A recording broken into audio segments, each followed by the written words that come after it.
están, mis amigos?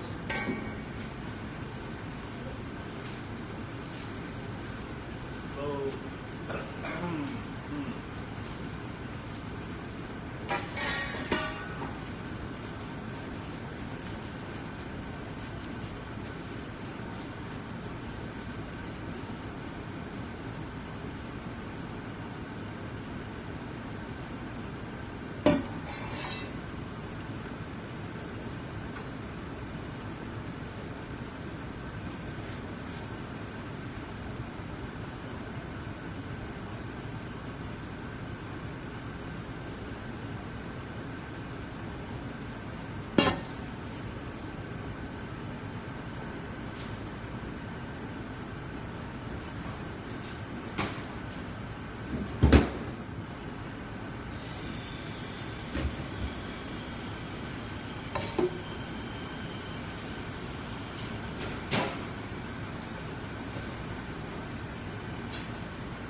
Hamlin Towns.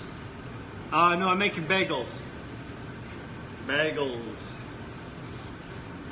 Bagels, bagels, everyone loves bagels. Bagels, bagels, won't you eat one too? Fat ones, skinny ones, shaped ones. They're in the pot. I'll show you in a minute. They're in, boiling them right now.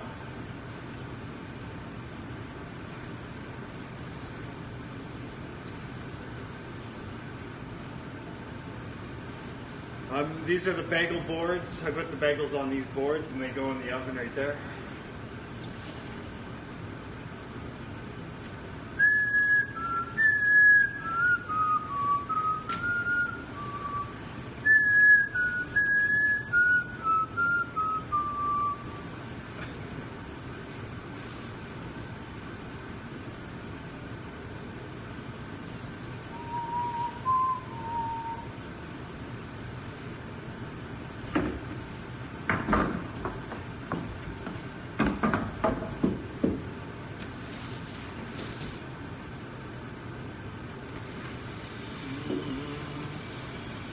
It's almost time for new bagel boards. These ones are getting pretty burnt up.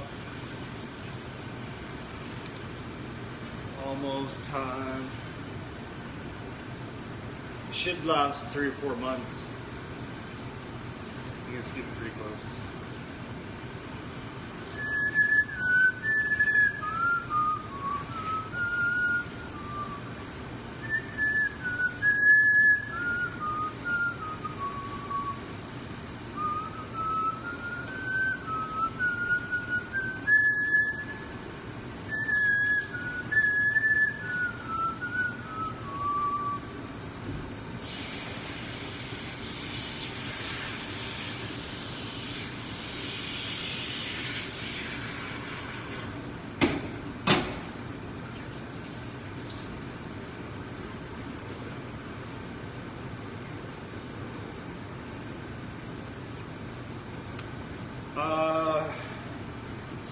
What is it? It's 4:30, quarter to 5.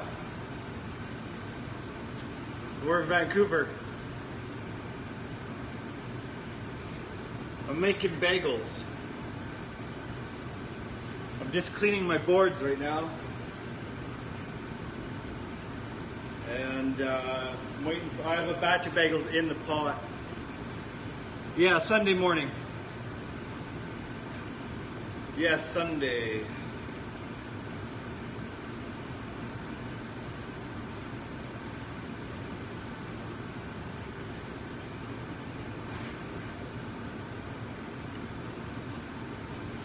Sunday in East Vancouver on Commercial Drive at Rosemary Rothside. Holland, oh wow, nice. 145.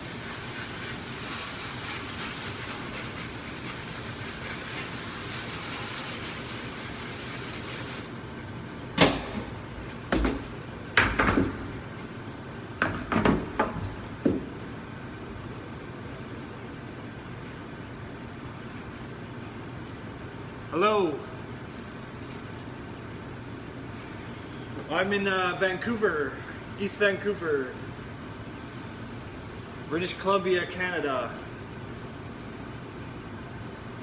Too late. It's early.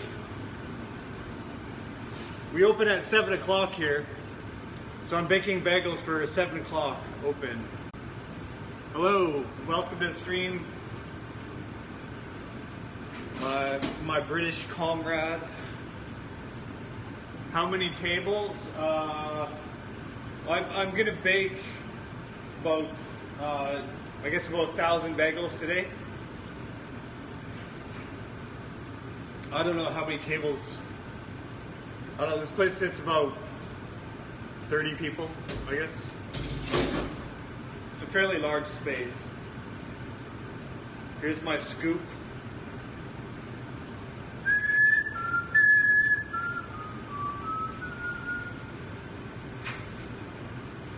my slotted spoon, one might say. Slotted spoon, I don't know.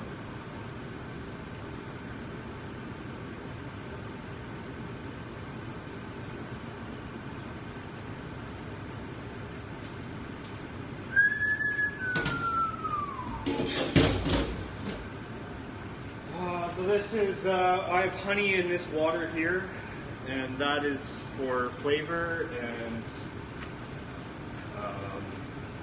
it also makes the seeds stick. It helps with browning.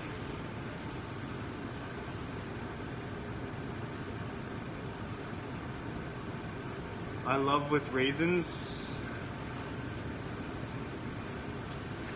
Yeah, I love raisins too.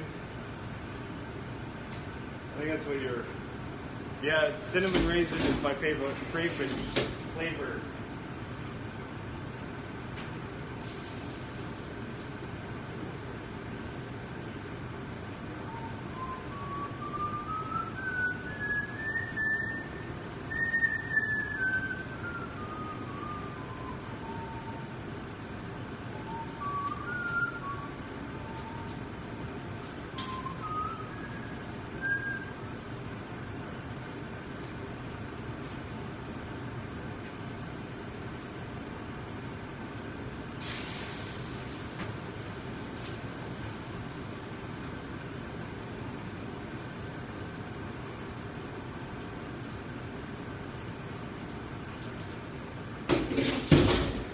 Let them soften up a little bit in the pot.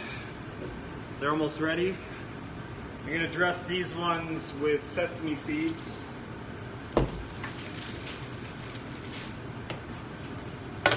Here's my sesame seed.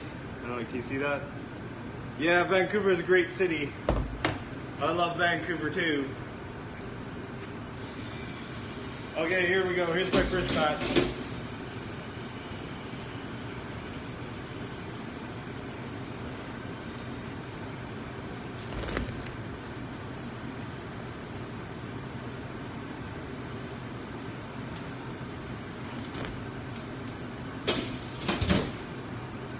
Oh, nice. I would love to visit Denmark, or you say I think you said Belgium, right? In London. I'd love to visit London as well. I've never been to Europe, so that's probably the next place I'll go visit, hopefully. My last vacation was in Mexico. In the UK, oh, okay. Somebody else said they were from Belgium, I think. This is sesame bagel. Sesame bagels. They look small right now, but they'll get big and puffy in the oven, obviously. That's what baking is. That's what it is.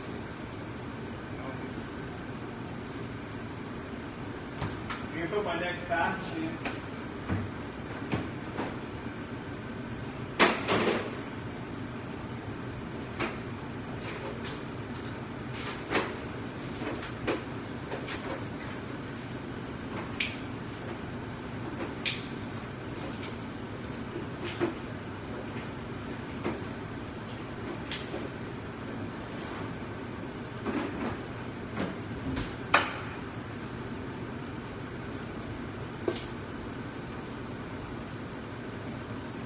Reshape my bagels a little bit.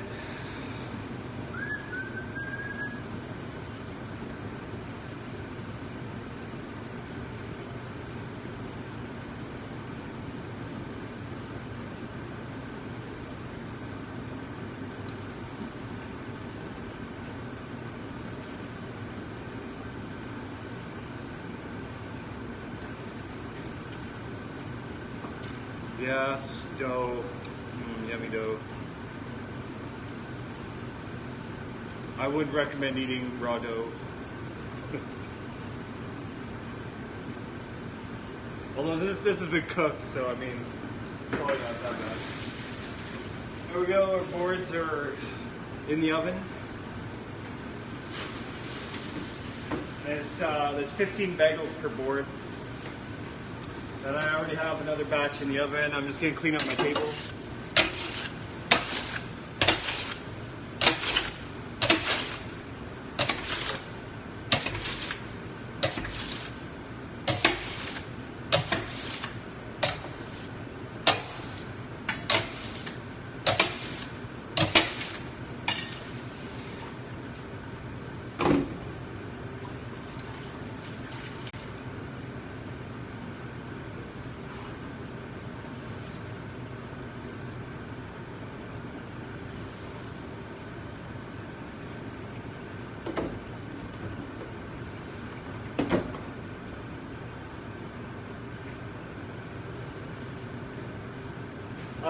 The bagels, the dough has already been made, pre-made the day before.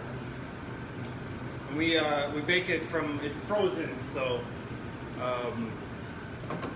the dough making is separate from the baking, the finishing. I just bake them. I boil and bake them.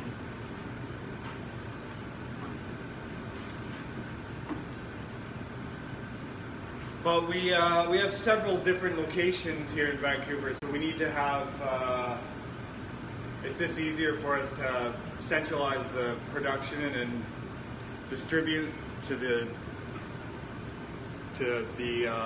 locations. So, I don't know. I don't think there's a big difference between, I've baked them from frozen and not frozen, and they don't really taste that different, so. I don't know. I'm sure there's some people that might notice a difference, but I don't.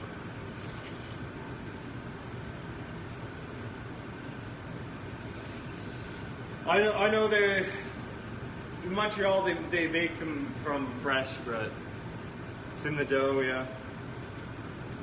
I don't know. We still make a good bagel, so.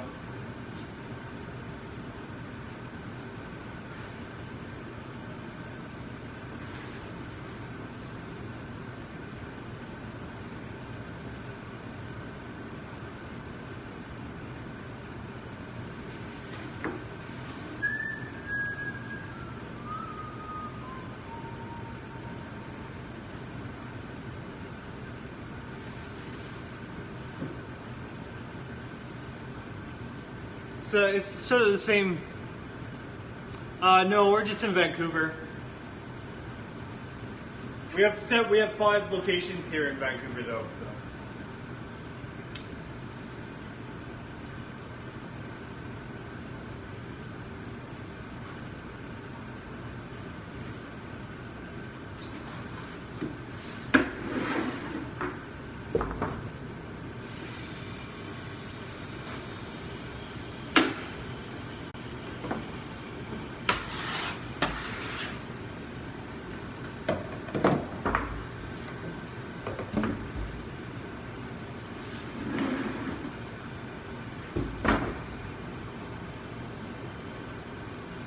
No.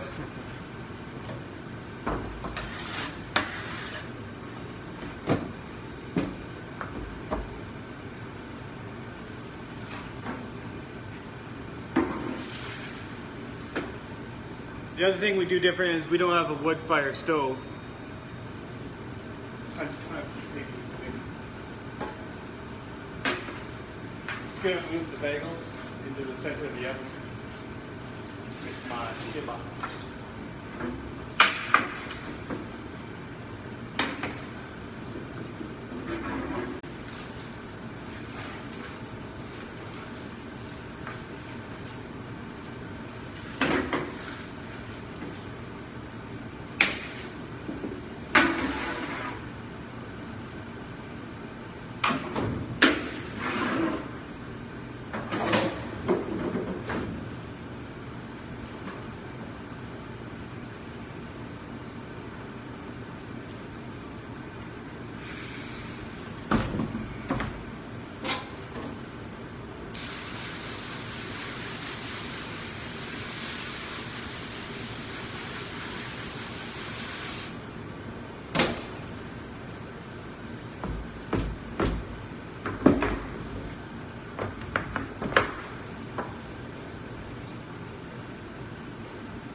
Yeah, if this was my business, I would try to make the dough fresh, bake it fresh. But I came into this company after it was established, about a year after it was established, and so I mean, I had no say in how things were going to go here.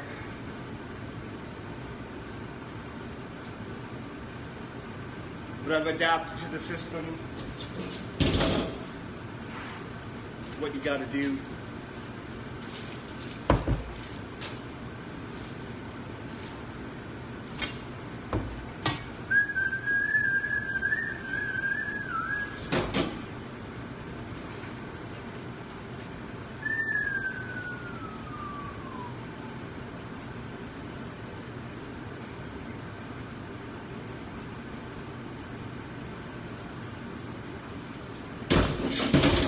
Hamlin Towns in Brunswick, my famous Hanover city. The River Weser, deep and wide, washes its wall on the southern side, a pleasanter spot you've never spied. But when begins my ditty, almost 500 years ago, to see the townsfolk suffer so from vermin was a pity. Rats, they fought the dogs and killed the cats, and bit the babies in the cradles, and ate the cheeses from the vats, and licked the soup from the cook's own ladles, split open the kegs of salted sprats, made nests in the men's Sunday hats, and even spoiled the women's chats by drowning out their speaking with shrieking and squeaking in 50 different sharps and flats. Alas, the people in a body to the town hall came flocking. "'Tis clear," cried they, "our mayor is a naughty, and as for our corporation, shocking to think we buy gowns lined with ermine, for dolts who can't or won't determine what's best to rid us of our vermin. You hope because you're old and obese to find in the furry civic ropes ease. Rouse up, sirs, give your brains a racking to find the remedy we are lacking, or sure as fate we'll send you packing." At this the mayor and corporation quaked with mighty consternation. An hour they sat in council. At length the mayor broke silence.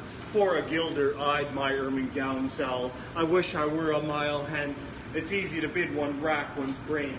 I'm sure my poor head aches again. I scratch it so, but all in vain. Oh, for a trap, a trap, a trap." Just as he said this, what should hap? At the chamber door but a gentle tap. "Bless us," cried the mayor, "what's that?" With the corporation as he sat, looking little to wonder his fat. Nor brighter were his eyes, nor moister than a too long opened oyster, save when at noon his paunch grew mutinous for a plate of turtle greening rootness. Only a scraping of shoes on a mat, anything like the sound of a rat makes my heart go pit-a-pat. "Come in," cried the mayor, looking bigger, and in did come the strangest figure. His long queer coat from heel to head was half yellow and half red, and he himself was tall and thin, with sharp blue eyes, each like a pin, and light loose hair and swarthy skin, no tuft of hair on cheek nor beard on chin, but lips where a smile went out and in. There was no guessing his kith or kin, and nobody could enough admire this tall man in his quaint attire. Quoth one, "It's as my great-grandsire, starting up at the trump of doom's tone, had walked this way from his painted tombstone." He advanced towards the council table, and "Please, your honor," said he, "I am able, by means of secret charm, to draw all the creatures living beneath the sun, that crawl or swim or fly or run, after me so as you never saw. And I chiefly use my charm on creatures that do people harm, the mole and toad and newt and viper, and people call me the Pied Piper." And here they notice round his neck a scarf of red and yellow stripe, to match with his coat the self-same check, and that scarf's end hung a pipe, and his fingers was forever straying, as if impatient to be playing upon this pipe, as low it dangled, over his vesture soul bangled. "Yes," said he, "Pied Piper as I am, in Tartaria fed the camp, last June from his huge swarms of gnats. I eased an Asian in my head, of a monstrous brood of vampire bats.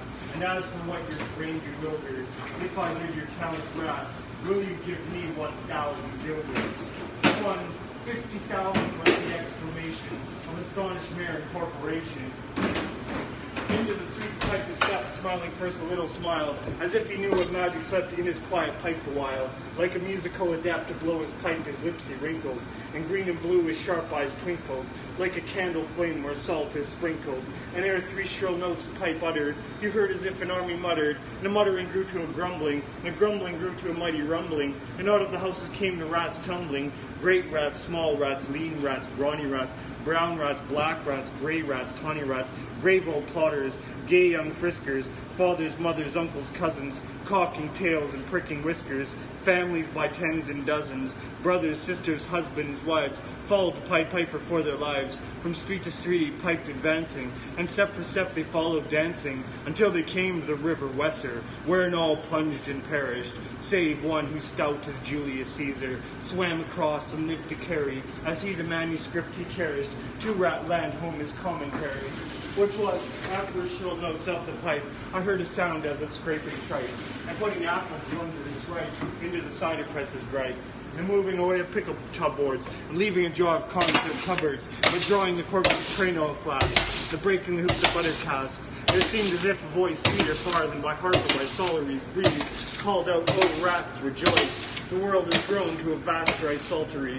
So munch on, crunch on, take your nunch on, breakfast, supper, dinner, lunch on, and just a bulky sugar punch on, already staved like a great sun shone, gracious scarce an inch before me, just methought it said come bore me, I found the Weser rolling over me." You should have heard the Hamlin people ring the bells till they rock the steeple. "Go," cried the mayor, "and get long poles, poke out the nests and block up the holes, consult with carpenters and builders, leave in our town not even a trace of the rats," when suddenly up the face of the piper perked in the marketplace. "The first, if you please, my 1,000 guilders, 1,000 guilders." The mayor looked blue, so did the corporation too, for council dinners made rare havoc with claret, moselle, vin de gras, hock, and half the money would replenish their cellar's biggest bud of Rhenish, to pay the sum to a wondering fellow, with gypsy coat of red and yellow. Besides, when the mayor was knowing our business is done at the river's brink, we saw with our eyes the vermin sink, and what's dead can't come to life, I think. So friend, we're not folks that shrink from our duty of giving you something to drink, and a matter of money to put in your poke. But as to the guilders, what we spoke of them, as you well know, was a joke. Besides, our losses have made us thrifty. 1,000 guilders, come, take 50. The piper's face fell and he cried, "No trifling, I can't wait," he sighed. "I come as a visit by dinner time, Baghdad, and accept the crime that head cook's pottage. All he's rich in, for having left in the caliph's kitchen, of a nest of scorpions, no survivor. With him I prove no bargain driver. With you don't think I'll bait a stiver. Folks who put me in a passion, they find me pipe after another fashion." "How," cried the mayor, "do you think I brook, being worse treated than a cook, insulted by or rivaled, with idle pipe and vesture piebald? Threaten us, fellow, do your worst, blow your pipe there till you burst." Once more he stepped into the street, and to his lips again laid his long pipe of smooth straight cane, and ere he blew 3 notes, such sweet soft notes as yet musician's cunning never gave the enraptured air. There was a rustling that seemed like a bustling of merry crowds justling and pitching and hustling. Small feet were pattering, wooden shoes clattering, little hands clapping, and little tongues chattering, like fools in the farmyard when barley is scattering, uncated children running, all the little boys and girls, with rosy cheeks and flash ankles, and sparkling eyes and teeth like pearls, tripping and skipping around merrily after, the wonderful music with shouting and laughter. The mayor was dumb and the countess stood, as if they're changed with blocks of wood, unable to move a step or cry, to the children merrily skipping by, could only follow with an eye that joyous crowd at the piper's back, and how the mayor was on the rack, and the wretched council's bosoms beat, as the piper turned from the high street, to where the Weser rolled its waters, right in the way of their sons and daughters. How he turned from south to west, and to Copperberg Hill his steps addressed, and after him the children pressed, great was the joy in every breast. He never crossed the mighty top, he's forced to let the piping drop, and we shall see our children stop. When lo, they reached the mountainside, a wondrous portal opened wide, as if a cavern was suddenly hollowed. The piper advanced and the children followed, and when all were in to the very last, the door in the mountainside shut fast. Did I say all? No, one was lame, and could not dance the whole of the way. And in after years, if you'd blame his sadness, he was used to say, "Is dull on our counts, my playmates, I can't forget that I'm bereft of all the pleasant sights and seats, which the Lord also promised me. For he led us, he said, to a joyous land, going to the town just at hand, where waters gushed and fruit trees grew, and flowers put forth a fairer hue, and everything was strange and new. The sparrow was buried a peacock here, and a dog that won a fellow deer, and honeybees had lost their stings, and horses were born with eagle's wings. And just as I became assured, my lame foot be speaking pure. The music stopped and I stood still, and found myself outside the hill, left behind against my will, to go now limping as before, and never hear of that country more. Alas, alas for Hamlin, there came to many a bird's fate. A text which says that heaven's gate opes the rich at as easy rate as a needle's eye takes a camel in. The mayor said east, west, north, and south, taught the piper by word of mouth, wherever was men's lot to find him, silver and gold to his heart's content. If only he'd return the way he went, and bring the children behind him. But when they saw it was lost endeavor, the piper dances were gone forever. They made a decree that lawyers never should think their records dated duly, if after the day of the month and year, these words do not as well appear.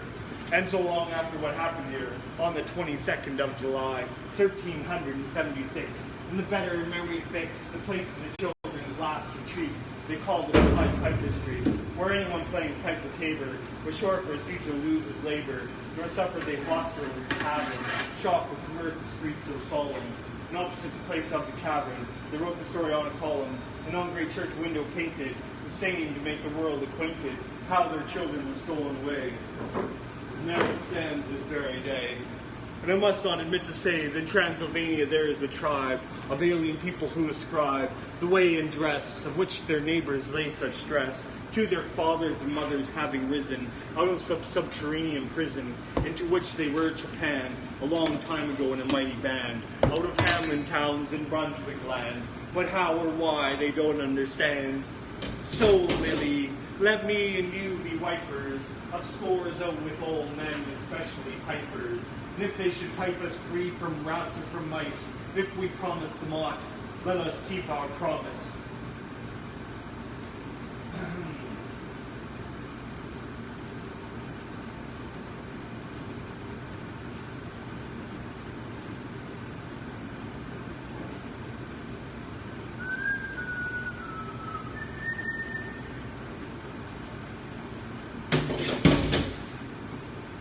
There we go. We got 2 batches in the oven and we got 1 batch in the pot. I'm about to take it out, put it on the boards. Just let them soften a bit.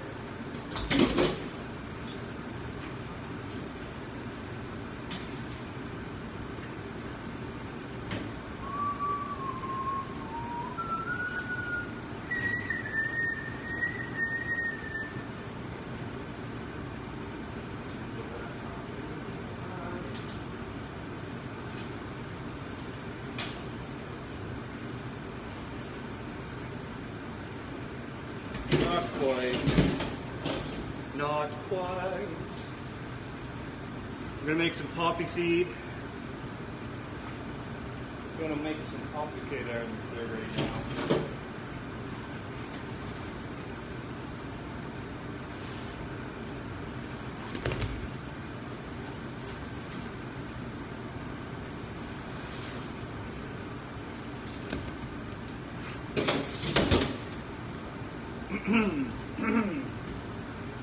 Could do another poem. My first thought was he lied in every word, that hoary cripple with malicious eye, askance to watch the working of his lie on mine, and mouth scarce able to afford suppression of the glee that pursed and scored its edge at one more victim gained thereby. What else should he be set for with his staff? What save the waylay with his lies and snare? All travelers who might find him posted there, and ask the road. I guessed what skull-like laugh would break, what crutch can write my epitaph for pastime in the dusty thoroughfare.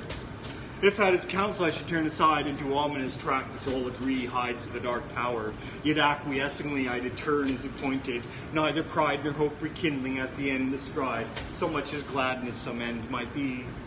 For what with my whole world wide wondering, what with my search drawn up through years, I hope to dwindle into a ghost I'll take a booklet as a shepherd's choices as the train. I hardly try now to refuse to strain my heart may finding failure in its scope. As a sick man buried near to death he's dead indeed, and feels begin and end the tears, and takes the farewell of each friend, and hears one bid the other go, draw breath freely outside, since all is over he saith, no blow fallen, no grieving can amend. While some discuss if we are the grave of you women not remiss, and when a day suits best, carrying the corpse away, with careful fanning scarfs and staves, and still the man hears all and only craves, he may not shame such tender love and stay. Thus I had for so long suffered in this quest, Heard failure prophesied so oft been writ, so many times among the band of wit. The knights who to dark towers search address their steps, that just to fail as they seem best, and all doubt was now should I be fit. So quiet as despair I turned from him, that hateful cripple, out of his highway into the path he pointed. All the day had been a dreary one at best, and dim was settling into its close, yet shot one grim red leer to see the plain catch its astray. For mark, no sooner was I fairly found, pledged to the plain after a pace or two, than pausing through backward a last view, over the safe road 'twas gone, grey plain all round, nothing but plain to the horizon's bound. I must go on, naught else remained to do. So on I went. I think I never saw such starved, ignoble nature. Nothing throve, for flowers as well expect a cedar grove, or chortle and spurge according to their law. Why propagate their kind with none to awe? You'd think a bird had been a treasure trove. No penury, inertness, and grimace, in some strange sort were the lad's portion. See or close your eyes, said nature peevishly, and nothing stills. I can't help my case. 'Tis last judgment's fire must cure this place. Calcine its clods and set my prisoners free. If there pushed any ragged thistle stalk above its mates, its head was chopped. The bents were jealous of, what made the holes and rents in the dock's harsh forest leaves, bruised as to balk all hope of greenness. 'Tis a brute must walk, passing their life out with a brute's intents. As for the grass, it grew as scarce as hair in leprosy. Thin, dry blades pricked the mud, which underneath looked kneaded up with blood. One stiff, blind horse, as every pole and stare, stood stupefied, however he came there, thrust up past surface in the devil's stud. Alive, he might be dead for aught I know, with red, gaunted, callous neck astray, and shut eyes beneath rusty mane. Seldom went such grotesqueness with such woe. I never saw a brute hated so. He must have been wicked to deserve such pain. I shut my eyes and turned them on my heart. As a man calls for wine before he fights, I ask one draught of earlier happy sights. If I can hope to play the part, think first, fight afterwards, soldier's art. One taste of old times sets all to rights. Not it, I fancied Cuthbert's reddening face beneath his gun shirt curly gold. Dear fellow, till I almost felt him fold. An arm in mine to fix me to the place. That way he used, alas, one next to his grace. I'll let my heart's new fire and left it cold. Miles then, the soul of honor, there he stands. Frank is 10 years ago when knighted first. An honest man should dare be said he dures. Good, but the scene shifts. Fall, like hangman's hand pinned to his breast of parchment. His own band reads it. Poor traitors spit upon him first. Better this present than pass like that. Back therefore to my darkening path. No sound, no sight as far as the eye can swain. Wilderness and howler are about, I asked, when something on the dismal flat came to arrest my thoughts and change their train. A sudden little river crossed my path, as unexpected as a serpent came. No tides congenial through the glooms. This as it frothed by might have been a bath, with a fume's glowing hoof. To see the wrath of its black eddies be spat with plates and spoons. So petty yet so spiteful, all along low scrubby alders kneeled over it. Drenched willows flung them headlong in a fit of drought despair. A suicidal throng, the river which had done them all the wrong, whatever that was, rolled by, turned no whit. Which while I forded good saints, how I feared to set my foot upon a dead man's cheek. Each step afield a spear I thrust to seek. For hollows tangled in his hair or beard. It may have been a water rat I speared, but ugh, it sounded like a baby's shriek. Glad was I to reach other bank, now for a better country. Who were the strugglers? What war did they wage? Whose savage trample could thus pad the dank soil to a plash? Toads in a poisoned tank, or wild cats that were head-hot caged. The fight most seemed in that foul circuit. What penned them there with all the plain to choose? No footsteps leading to that horrid muse. Mad druids set to work their brains, no doubt, like galley slaves to church. Pitchforks to pastime Christians against Jews. More than that, a furlong on, why there, what bad use was that engine for? That wheel or brake, not wheel, that harrow fixed reel, men's body felt like silk. With all the air and top of the tool, on earth left unaware, brought to sharpen its rusty teeth of steel. Then came some stub ground, next to wood it would seem, once wood, next to marsh it would seem, now mere earth, desperate and gunless, so the fool finds me, makes the thing and mars it, till the food changes and off he goes, within a rude log, clay and marsh, sand, stark black dirt. now blotches rankling colored gay and grim, now patches where some leanness of the soils broke into moss or substances like boils. Then came a palsied oak, a cleft in him, a distorted mouth that splits its rim, gaping at death and dies while it recoils. And as far as ever from the end, not in the distance but the evening knot, to point my footsteps further at the thought, great black bird, Apollyon, bosam's friend, sailed past to beat his wide winged dragon pen, that brushed my cap perchance the god I sought. From looking up where I somehow grew, the plain had given place all round the mountains with such names to grace weird heights and leaps now stolen in view. How thus they surprised me, solving you. How to get from there was no clear case. Yet after I seemed to recognize some trick of mischief had happened to me, God knows when, in a bad dream perhaps, here ended then progress this way, when in the very nick of giving up one more time came a click, as when the trap shuts you're in the den. Burningly it came upon me all at once. This was the place, those two hills to the right, crouched like two bulls locked horn in fight, while to the left this tall scalped mountain, guns doddered and dozing at the very nuns after a lifetime of training for the sight. One in the midst lay but the tower itself, the tall scalped mountain. The round squat mountain, built blind as a fool's heart, built of brown stone without a counterpart in the whole world. The tempest mocking out points to the shipman thus, the unseen shelf he strikes on only when timbers start. Not see, because of night perhaps, why day came back for that. Behind it left the dying sunset, kindled through the cleft. The hills like two giants in the hunting lay, chin upon hand to see the game at bay, now stab and end the creature to the heft. Not here, when noise was everywhere it told, increasing like a bell, names in my ears of lost adventurers, my peers, how such was strong and such was bold and such was fortunate, yet each of old, lost one moment knelled the woe of years. There they stood, ranged along the hillside met, a living frame for one more pictured in a sheet of flame. I saw them and knew them all, and yet, dauntless the slughorn to my lips I set and blew, child roll into a dark tower came.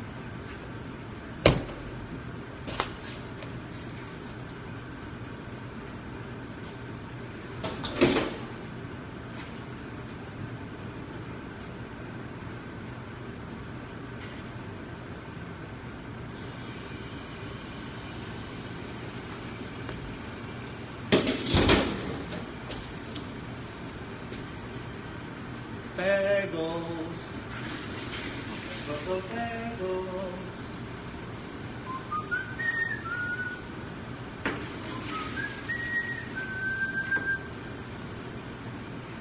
Okay. Oh, I tried putting that about you.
Oh.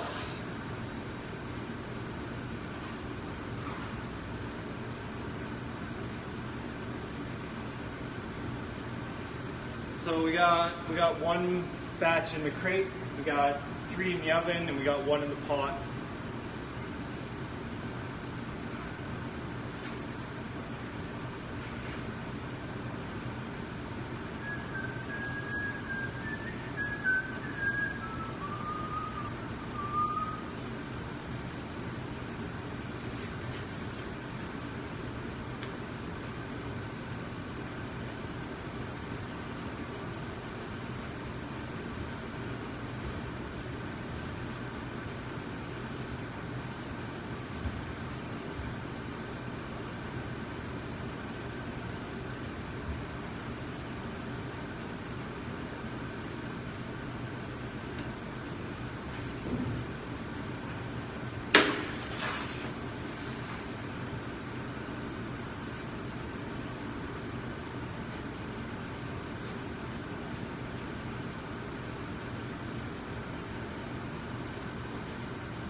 I was gonna throw that one out anyways. It was misshapen.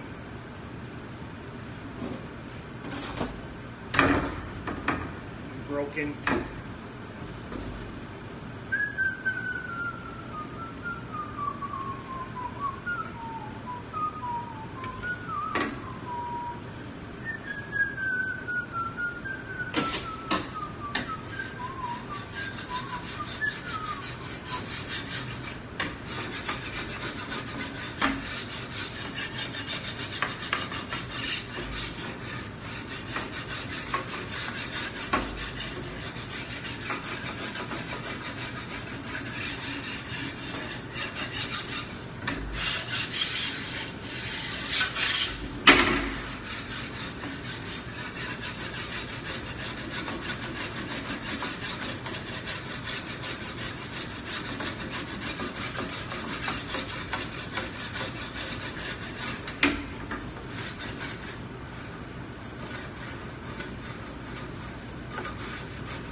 Thanks for watching. I'm gonna stop now. Have an excellent morning. I'll be back tomorrow morning. Thank you.